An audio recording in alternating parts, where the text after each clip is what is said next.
नमस्ते। आप सभी की डिमांड पर आज मैं आ गई हूँ वृंदावन। जैसा कि आप लोग कहते थे मेरे से कि दीदी आप जहाँ भी जाते हो वहाँ का ब्लॉग बनाकर ज़रूर डालो, ताकि हमें भी पता लगे कि कैसा है और किस जगह पर हमें जाना है, कहाँ पर खाना है, कहाँ पर पीना है। तो सबसे पहले वृंदावन आकर मैं आई बांके बिहारी जी के मंदिर, जिसमें बहुत ही भीड़ थी।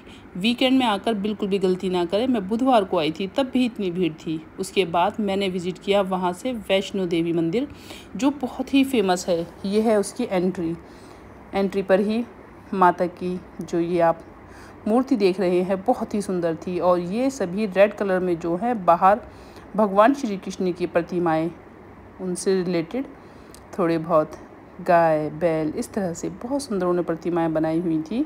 उसके बाद मैं धीरे धीरे माता मंदिर के अंदर गई। माता की मूर्ति सच में इतनी सुंदर है कि बस बहुत मज़ा आया मुझे देखकर। और वहाँ पर मैंने थोड़े से योगा पोजेज़ भी किए, ताकि मैं अपने इंस्टा पर भी उसको डाल पाऊँ योगा पोजेज़ को।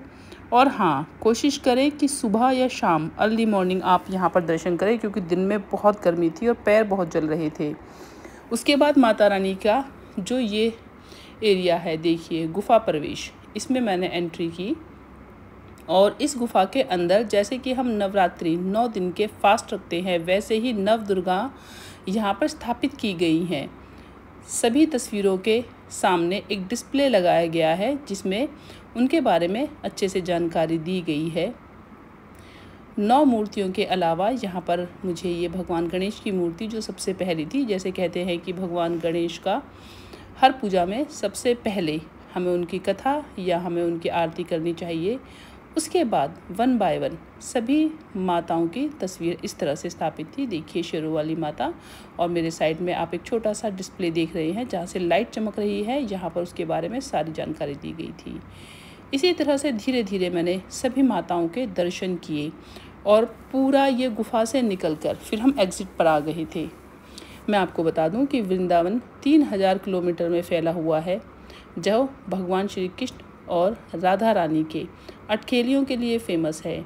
यहाँ पर उन्होंने अपने बचपन, भगवान श्री कृष्ण ने अपना बचपन बिताया। बताया जाता है कि वृंदावन में 5500 मंदिर हैं, जिनमें से सबसे फेमस जो भी मंदिर थे उनमें मैंने बहुत ही आराम से विज़िट की, उनको देखा, उनको परखा, तभी मैं आपको सब कुछ बता पा रही हूँ।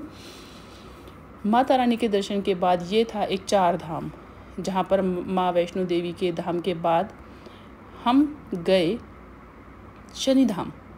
शनिधाम में आप देख सकते हैं अलग अलग भगवान शनिदेव की मूर्ति, 3D कह सकते हो, 4D 5D, आप इन्हें कुछ भी कह सकते हो। सच में बहुत ही सुंदर थी। बहुत ही जो नक्काशी, जो काम किया गया है मूर्तियों पर, वो बहुत ही सुंदर था, बहुत ही सफाई थी। शनिदेव के लिए मेरे हाथ में आप एक बॉटल देख सकते हैं, जो कि सरसों का ऑयल तेल है, जो मैंने बाहर से परचेज़ किया। सभी ऑनलाइन है। यहाँ पर 20 रुपये की मुझे ये बॉटल मिली, शायद 30 रुपये की थी। मैंने यहाँ से वो बॉटल ली। और हाँ, एंट्री से होते हुए जब आप एग्ज़िट की तरफ जाते हैं तो पूरा आपका एक परिक्रमा हो जाती है शनिदेव की। यहाँ पर आप देखेंगे शनिदेव की विशाल मूर्ति बहुत ही सुंदर थी। सच में मैंने इतनी बड़ी मूर्ति फर्स्ट टाइम देखी थी भगवान शनिदेव की। और यहाँ पर तेल चढ़ाने का कोई प्रोसेस नहीं है, वो बाहर की साइड है, वो भी मैं आपको दिखाऊंगी। देखिए कितने सुंदर ब्लैक कलर के शनिदेव महाराज, जिनको मैंने सर झुकाकर आशीर्वाद लिया।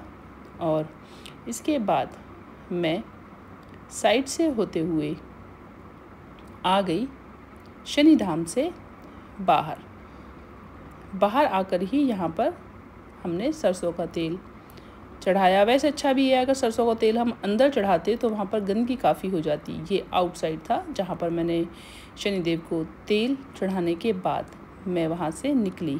गर्मी बहुत थी, पैर जल गए थे। ये मैंने दौड़ लगाई और धीरे से मैं कारपेट के ऊपर, फिर यहाँ से धीरे धीरे वॉक करते हुए मैं पहुँच गई श्री कृष्ण धाम। बहुत सुंदर सभी अटखेलियाँ, सभी उनके बचपन से लेकर जवानी तक की सभी मूर्तियाँ यहाँ पर बनाई गई थी। और ये पीतल की मूर्ति थी, सच में बहुत बड़ी और बहुत ही सुंदर थी ये भी। जब भी आप किसी भी मंदिर में, आप किसी भी भगवान की मूर्ति का आप दर्शन करें तो हमेशा कोशिश करें कि उनकी आँखों में लगातार देखते रहें। फिर आंखें बंद करें, फिर देखें, फिर आंखें बंद करें। इसी तरह से लगभग अपने भगवान के साथ 15 से 20 मिनट बिताएं। समय कम था और सभी मंदिर घूमने का मेरा बहुत मन था, इसीलिए मैं जल्दी से वहाँ से निकल कर भगवान शिव धाम में आ गई, जहाँ पर 20 रुपये का पानी का लोटा जिसमें गुलाब के पेटल्स पड़े हुए थे, मैंने वो लिए और यहाँ पर अपने शिव बाबा को मैंने अभिषेक किया। आसपास रखी बाकी मूर्तियों पर भी मैंने अभिषेक किया, जल चढ़ाया और बड़ा ही सुकून, बड़ी ही शांति मिली। सबसे बड़ी बात यह है कि सफाई बहुत है यहाँ पर। अधिकतर आप देख सकते हैं जो भी हिंदू मंदिर होते हैं, टेम्पल्स होते हैं, वहाँ पर सफाई पर कम ध्यान दिया जाता है। जैसे कालका मंदिर आप देखिए, शनि धाम आप जाकर देखिए, पर यहाँ सच में बहुत सफाई थी। मैंने जल अभिषेक के बाद पूरा शनि धाम घूमा। एक अच्छी बात यह है, जो लोग मुझे पर्सनली जानते हैं कि मैं योग से हूँ और भगवान शिव के जो भी मूर्तियाँ हैं वो योग की पोजेस में थी। योगा करते हुए भगवान शिव की कई मूर्तियाँ थी और यहाँ पर मैंने पूरी परिक्रमा की। और शनि धाम के बाद ये भगवान शिव और पार्वती जी, देखिए पीतल की तस्वीर, बहुत ही बड़ी मूर्ति थी, बहुत ही सुंदर थी। और ये हमारे भगवान शिव अलग अलग योगा पोजेस में। यहाँ पर मैंने भगवान शिव को झुककर प्रार्थना की, आशीर्वाद लिया उनका। बस उनका आशीर्वाद हमेशा मेरे ऊपर बना रहे और मेरे साथ वो हमेशा बने रहें, बस यही मैं मनोकामना हमेशा अपने भगवान से करती हूँ। जितना दिया, जो दिया, उसमें हमेशा खुश, सबको खुश रहना चाहिए। फिर यहाँ से मैंने दर्शन किया और फिर एक परिक्रमा पूरी लगाई मैंने। आपके लिए मैंने क्लोज से ये वीडियो को बनाई है, फ़ोटो, ताकि आप पास से देख पाए। ये देखिए भगवान शिव, ये देखिए मत्स्य इंद्रासन में यहाँ पर भगवान शिव, यहाँ पर देखिए कितने अच्छे योगा पोजेस में, वहाँ पर ध्यान मुद्रा में बैठे हुए भगवान शिव। यहाँ पर मैंने भी थोड़ी सी कोशिश की नटराज आसन करने की, क्योंकि लोग बहुत होते हैं तो थोड़ा अजीब मुझे लगता है, तो मैं बहुत ज़्यादा योगा पोजेस नहीं करती हूँ, जितना मुझसे आराम से हो पाए और लोगों से नज़रें बचाते हुए मैं करती हूँ। और यहाँ पर ध्यान मुद्रा में भगवान शिव, फिर उनको मैंने सर झुकाते हुए नमस्कार किया। यहाँ पर आप देख सकते हैं भगवान शिव नटराज आसन में नृत्य करते हुए, तांडव करते हुए, बहुत सुंदर था ये भी। इतना बड़ा, इतना विशाल, 4 धाम सच में ही बहुत सुंदर बनाए हुए हैं। उसके बाद 4 धाम से बाहर निकलकर ये लॉर्ड कार्तिकेय की आप तस्वीर देखेंगे, बहुत सुंदर मूर्ति थी ये भी। यहाँ पर भी मैंने आराम से उनको सर झुकाकर प्रार्थना की और पूरे धाम की मैंने अच्छे से, ये बाहर सभी तस्वीरें विराजमान हैं। भगवान गणेश स्टार्टिंग में ही है ये। जब आप बाहर से मेन रोड से यदि आप एंट्री करते हैं तो सबसे पहले आप यहाँ आएंगे। मैंने एंट्री बैक साइड से की थी, इसीलिए मैं वैष्णो टेम्पल होते हुए आई। इसके बाद आप यहाँ पर देख सकते हैं भगवान शिव की बहुत बड़ी मूर्ति, जो आपको मेन रोड से आते जाते सभी लोगों को ये दिखाई देती है। उसी के साथ भगवान शिव के बड़े स्टैचू के साथ नीचे माँ पार्वती, जैसे कहते हैं अर्धांगिनी है भगवान शिव की, हर पत्नी अपने पति की अर्धांगिनी है, उसी तरह से ये मूर्ति बनाई गई थी, जिसमें आधे भगवान शिव और आधी माँ पार्वती हैं। भगवान गणेश के सामने मैंने 1-2 फ़ोटो कराए और फिर यहाँ से मैं निकल गई बाहर की तरफ। मैं आपको बता दूं कि जब आप सीधा रोड से आते हैं तो यहाँ से आपको ऑटो या रिक्शा करना पड़ेगा, जो प्रेम मंदिर के थोड़े पास है। और यहाँ से, जहाँ मैं आपको फिंगर दिखा रही हूँ, ये प्रेम मंदिर है। यहाँ पर कुछ बच्चे अटखेलियाँ करते हुए, फिर मैंने प्रेम मंदिर में एंट्री की। प्रेम मंदिर की स्टार्टिंग में ही भगवान श्री कृष्ण के जन्म के बाद जो शेषनाग के ऊपर उन्होंने नृत्य किया था, ये देखिए कितना सुंदर नृत्य करते हुए, कितनी मनमोहक तस्वीरें। यहाँ से फिर धीरे धीरे मैं आगे गई। प्रेम मंदिर सच में बहुत ही सुंदर है, पर मैं आपको एक चीज़ बता दूं कि आप कोशिश करें कि शाम के समय दर्शन करें, क्योंकि शाम के टाइम यहाँ पर लाइट जो होती है, लाइटनिंग का बहुत सुंदर कार्य किया गया है। मतलब हवा में पानी के कुछ फुहारे चलते हैं और वहाँ पर भगवान श्री कृष्ण की प्रतिमाएं हवा में बनती हैं। मैंने दिन में दर्शन किए, लगभग 4 साढ़े 4 बजे का टाइम था, क्योंकि शाम को बताते हैं कि यहाँ बहुत ज़्यादा भीड़ होती है। और मैं आपको बताऊं तो मैं प्रेम मंदिर पहले भी आ चुकी हूँ और मैंने वो सब नज़ारे ऑलरेडी देखे हुए हैं, इसलिए मैंने सोचा कि मैं दिन में थोड़ा फ़ोटोग्राफी और इसको अच्छे से शूटिंग कर पाऊँगी, मैं इसका पूरा वीडियो अच्छे से बना पाऊँ, इसलिए मैं सोचा कि दिन में चलती हूँ। यहाँ पर मैंने प्रेम मंदिर को पूरा अच्छे से विज़िट किया और आपको मैं दिखा भी पा रही हूँ। ये देखिए भगवान श्री कृष्ण और अर्जुन रथ, बहुत सुंदर था ये भी। यहाँ पर पूरा मंदिर मैंने कवर किया और उसके बाद निकल गई मैं आगे। उनके द्वारा की गई अलौकिक क्रियाएं, अटखेलियाँ, जैसे यहाँ पर आपने अभी देखा कि भगवान श्री कृष्ण गोवर्धन पर्वत को उठाए हुए अपने गांव के सभी ग्वालों को, सभी गांव के लोगों की उन्होंने रक्षा की थी। ये देखिए पर्वत, इसके नीचे छोटी छोटी जो भी मूर्तियां हैं बड़ी ही सुंदर बनाई गई हैं, बहुत ही सुंदर नक्काशी, बहुत अच्छी है। उसके बाद यहाँ पर पूरा प्रेम मंदिर मैं आपको दिखाते हुए पूरा मैंने एक राउंड आपको यहाँ से लगवाया। और गर्मी बहुत थी इसलिए बालों को बांध के ही काम चल रहा था मेरा। ये देखिए गोवर्धन के लिए जो उन्होंने उठा रखा है, बड़ी सुंदर। पानी ऊपर से इस तरह से आ रहा था जैसे सच में अभी नेचुरल ही हो। गाय बड़ी सुंदर बनी हुई थी, काऊ, जो सामने आप साइड में देख रहे हैं। इससे आगे मैं गई तो यहाँ पर कुछ और झलके, यहाँ झांकियाँ कह सकते हैं। भगवान राम, माता सीता वन में जब उनको वनवास मिला था 14 साल का, उसकी थोड़ी सी जो भी उस टाइम की उनकी क्रिया रही, जो वो सारी यहाँ पर हैं। क्या क्या उन्होंने किया। भगवान राम शिव के भक्त बताए जाते हैं, तो शिव की पूजा करते हुए भगवान राम थे यहाँ पर। फिर धीरे धीरे मैं आगे निकली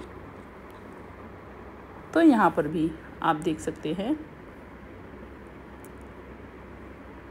पूरा कवर किया गया है। जो भी श्री कृष्ण की क्रियाएं थी उस टाइम की, जो भी भगवान श्री कृष्ण ने किया।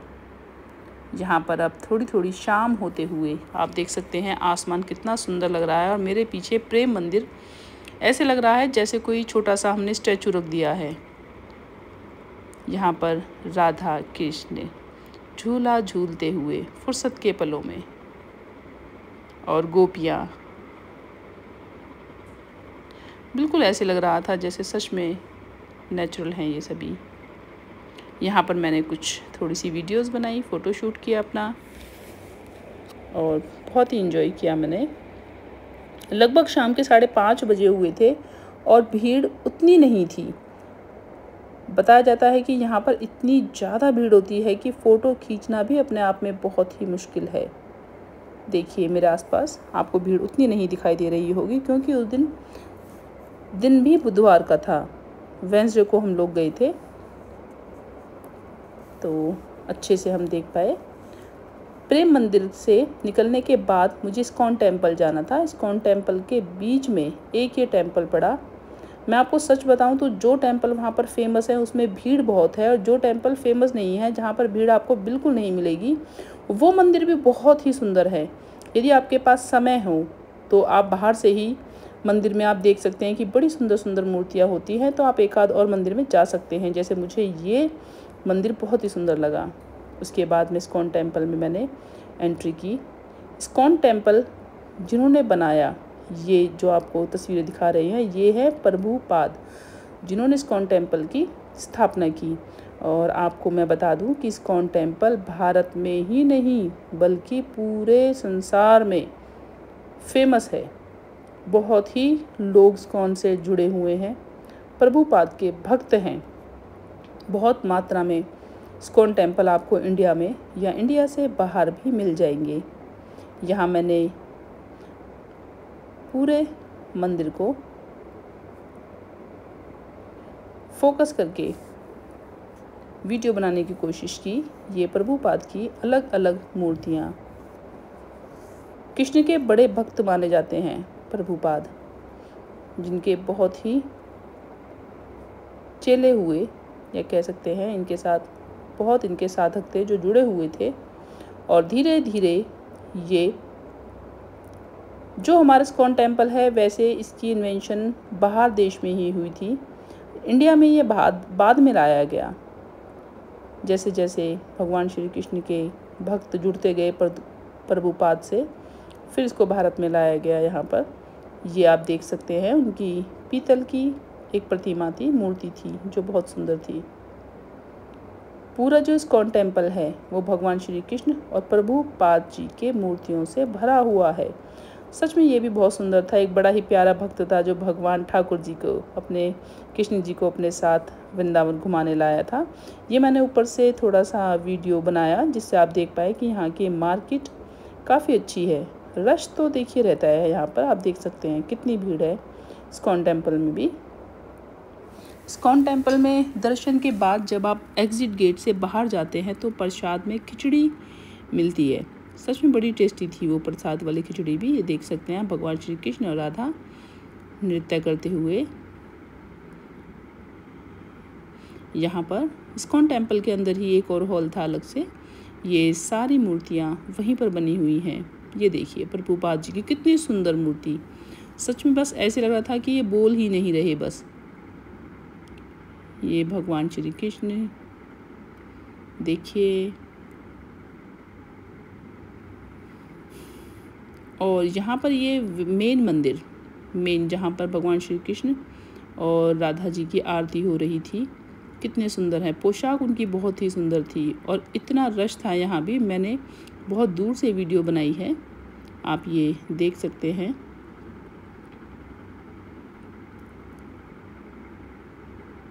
ये प्रभुपाद जी की देखिए आप, कितनी सुंदर मूर्ति है। फिर से भगवान श्री कृष्ण पर्वत को उठाते हुए। ये पूरा हॉल इस मंदिर की जानकारी देते हुए, कैसे इसकी स्थापना हुई, कैसे कैसे कहाँ पर कौन कौन उनके चेले हुए, प्रभुपाद जी के भक्त हुए। और यहाँ पर ये देखिए मैं आ गई हूँ, थोड़ा सा शॉपिंग एरिया कवर कर रही हूँ। कपड़े बहुत चीप, मतलब दिल्ली NCR से भी सस्ते थे वहाँ पर। ब्रांडेड कपड़े आपको नाइक, एडिडास टाइप यहाँ पर कुछ नहीं मिलेगा। पर हाँ, जो भी वहाँ की लोकल शॉपिंग थी वो बहुत ही अच्छी थी। ये स्कर्ट्स बहुत अच्छी थी। हमारे यहाँ पे 500, 600, 700 में आपको मिलती हैं, वहाँ पर 150 से स्टार्ट थी और 500 से लेके 700 तक आपको पूरी पोशाक यानी पूरी ड्रेस यानी लहंगा, साथ में कॉटन का ब्लाउज़ विद दुपट्टा मिल रहे थे। उसके बाद सबसे ज़रूरी बात जो मैं आपको बताना चाहती हूँ, मैं यहाँ पर प्रेमानंद महाराज जी से मिलने आई थी। ये उनके कुछ टर्म्स एंड कंडीशंस हैं, पर मैं आपको बता दूँ पूरी रात मैं घूमती रही। मुझे बीच में भूख भी लगी, मैंने कुछ फ्रूट्स खाए, सिर्फ किस लिए कि मैं उनसे टोकन ले पाऊँ। मेरे कुछ अपने क्वेश्चंस थे लोगों को जिनको पता है पर्सनली कि विपश्यना साधक भी हूँ मैं, तो साधना से रिलेटेड मेरा कुछ बहुत इंपॉर्टेंट क्वेश्चन था, उसके लिए मैं उनसे पर्सनली मिलना चाहती थी। तो मैं आपको बता दूं कि गलती से भी आप ऐसा ना समझें कि आपको टोकन मिल जाएगा। लोग वहाँ पर 5-5, 6-6 घंटे लाइन में लगे रहे। विल यू बिलीव कि उन्होंने टोकन ही नहीं दिया। मतलब बहुत ही गंदा सिस्टम मुझे वहाँ पर लगा। तो आप इस चीज़ का ध्यान रखें। यदि आप प्रेमानंद महाराज के दर्शन करना चाहते हैं तो उनका सबसे अच्छा जो तरीका है, ये जो भी वीडियो आएगी ये सबसे अच्छा तरीका है उनका। बस यहाँ भी लगभग आपको 1 से 1.5 घंटे वेट करना पड़ेगा। वो अपनी कृष्णा सोसाइटी से निकलकर अपने आश्रम तक पैदल आते हैं। रात को लगभग 2 बजे के करीब निकलते हैं वो, तो 1:30 बजे से लोग इस तरह से लाइन में खड़े हो जाते हैं। हम भी काफ़ी देर लाइन में खड़े रहे। लाइट चली गई, फिर लाइट आ गई। इसी कश्मकश में लगभग हम 1.5 घंटे खड़े रहे और उसके बाद फिर से लाइट आई और थोड़ी उम्मीद जागी कि शायद अभी महाराज जी आते हुए दिखाई दे, पर बहुत वेट करना पड़ा। और हाँ, इस बात का बड़ा दुख हुआ कि लोगों को 5-5, 6-6 घंटे, लोग सुबह 4 बजे से जाकर लाइन में लग जाते हैं, पर ये लोग टोकन नहीं देते हैं। तो अच्छा होगा ये लोग पहले ही बता दें कि टोकन हम नहीं देते हैं या कम लोगों को दे देते हैं। ये चीज़ मुझे बड़ा अच्छी नहीं लगी। लोग वहाँ बहुत परेशान थे। मैं तो फिर भी 2.5-3 घंटे में मुझे क्लियर हो गया था कि टोकन लेना आसान काम नहीं है यहाँ पर। तो अच्छा होगा कि यदि आप महाराज जी से मिलना चाहते हैं तो इस तरह से रात को रोड पर आप खड़े हो सकते हैं, या फिर एक और अच्छा तरीका है कि 9 बजे करेक्ट 9 बजे ये अपने आश्रम से निकल के फिर सोसाइटी जाते हैं सुबह 9 बजे। एक वो भी अच्छा तरीका है, आपको पूरी रात परेशान होने की ज़रूरत नहीं है। सबसे पहले इस तरह से पुलिस की गाड़ी वहाँ से निकली और गाड़ी निकलने के बाद उनके ये जो उनको कह सकते हैं जो छोटे थे, जो ये वाइट कपड़ों में जो है जिन्होंने दीक्षा ली हुई है या जो उनकी हेल्प कर रहे हैं, उनके सेवक हैं। और जो येलो दुपट्टे में आपको दिखाई दे रहे हैं वो उनके खास सेवक हैं जो उनकी सेवा में निरंतर कार्य करते हैं। जो वाइट कपड़ों में है ये भी सिर्फ दूर से ही उनसे दर्शन कर सकते हैं। जो येलो दुपट्टे वाले उनके सेवक हैं वो उनसे बात करते हैं, उनकी सेवा करते हैं, ज़्यादा क्लोज वही होते हैं। तो यहाँ से बाबा जी निकलते हुए महाराज जी, फेस पर बड़ा तेज था महाराज जी के। बस मैं तो यहाँ से दर्शन किया और मुझे खुशी हुई कि चलो एटलीस्ट मैं उनको देख पाई, जो मेरा मेन मोटो था वृंदावन आने का। इसीलिए मैंने रात को स्टे भी किया कि मैं एटलीस्ट टोकन ले पाऊँ, बट वो तो इम्पॉसिबल है। और यहाँ पे आप देखिए ये मेरा होटल था। मैं सुबह होटल से निकल रही हूँ चेकआउट के बाद, और होटल के राइट साइड में जाकर, बिल्कुल जहाँ मैंने अभी हाथ किया है ये, यहाँ पर जाकर ये गली है जहाँ पर महाराज जी का आश्रम है। यहाँ से जाते हैं और ये साथ में जूस की रेहड़ी है। रात को पूरी रात चाय, कॉफ़ी, दूध सब कुछ आपको मिलता है यहाँ पर, क्योंकि परिक्रमा मार्ग भी है। ये है गुरु जी का आश्रम राइट में जाकर। थैंक यू, फिर मिलेंगे।